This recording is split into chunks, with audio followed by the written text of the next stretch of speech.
unconditional, by the way, like that's happening, and those are going to be whether or not those are going to be assets that they're going to use in another trade to turn the corner.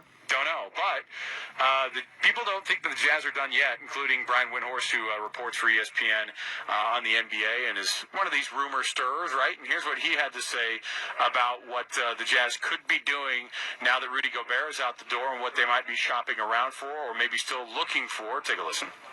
If you are the Phoenix Suns, you're going to call the Jazz and say, can we offer you a whole bunch of stuff to get Donovan Mitchell? And on the other line, you're going to call the Brooklyn Nets. Say, how do you feel about Donovan Mitchell? Now, they're going to have competition for it. And this is if even the Jazz are doing this. But that move yesterday telegraphed to the league that a big breakup was coming. So now the Jazz, we're going to have to see whether this is a partial breakup or a full breakup. But if you're in Utah and you have a brand new president, and you have a brand new coach, and you just traded your all-star, it doesn't make much sense to do a half-measure full rebuild.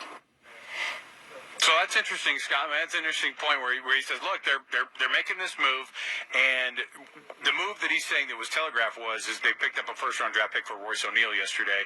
By the way, that trade feels like it was a million years ago, right? I mean, everything. But that trade was also pretty significant. I mean, there was huge. A lot of value in what the Jazz got for everybody was blown away that Royce O'Neal was that the Jazz got a first-round draft pick for it. Yeah. And then you get what you're only allowed to get for first-round draft picks in exchange for a singular player, and yet the Jazz have gotten the first-rounder yesterday, the 4 from the Minnesota Timberwolves that are unprotected picks in the near future. Now you can't do those in consecutive years, so it's going to be kind of skipping every other year. But on top of all that, they got this year's first-round draft pick from the Minnesota Timberwolves, Walker Kessler. So they've essentially gotten 6 first-round draft picks over the last 24 hours. That's a massive amount of a haul there for you. But earlier, before the show started, our sister station, Arizona Sports, one of their producers actually texted me and said, hey, John Gambadoro is going to roll this out in the next little while. And it has to do with the interest that's going that direction from the Jazz and the possibility of picking up their big, DeAndre Ayton. Could that be a possibility? Here's what Gambo had to say about it down in Arizona. So just a few minutes ago, I reported that the Utah Jazz have interest in discussing a sign-and-trade deal for Suns restricted free agent DeAndre Ayton. This is huge because this is the first team that we know of that we can associate with having interest in DeAndre Ayton. Now, it would have to be a sign-and-trade because the Jazz do not have cap space. They just traded Rudy Gobert. They're interested in a younger, more cost-efficient center. So the Utah Jazz do have interest in exploring a trade for the Suns' DeAndre Ayton.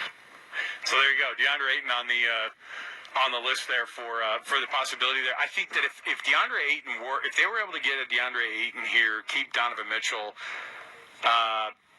maybe you still have a Bogey out the door or a Mike Conley, but maybe those assets that they just got in exchange for Rudy Gobert, they could throw a couple of those in there and have it be worth it. Then are you talking about a team that immediately is back in the playoff hunt if you had a guy like DeAndre Ayton to this roster? Well, I'm going to go back to what our conversation at the beginning of the show. I still think the Jazz, if they're going to win a championship, have to have that elite superstar player. I don't know that they have that player right now. I don't know that Donovan Mitchell can elevate to the level of a Luka Doncic or a Steph Curry or a Jason Tatum. I don't think he's there yet. And whether he'll get there or not, who knows? So I don't know that it matters. I don't think that if the Jazz get a DeAndre Ayton that actually now makes them a serious contender. I still think they're that one really elite player away from being a serious contender for a title.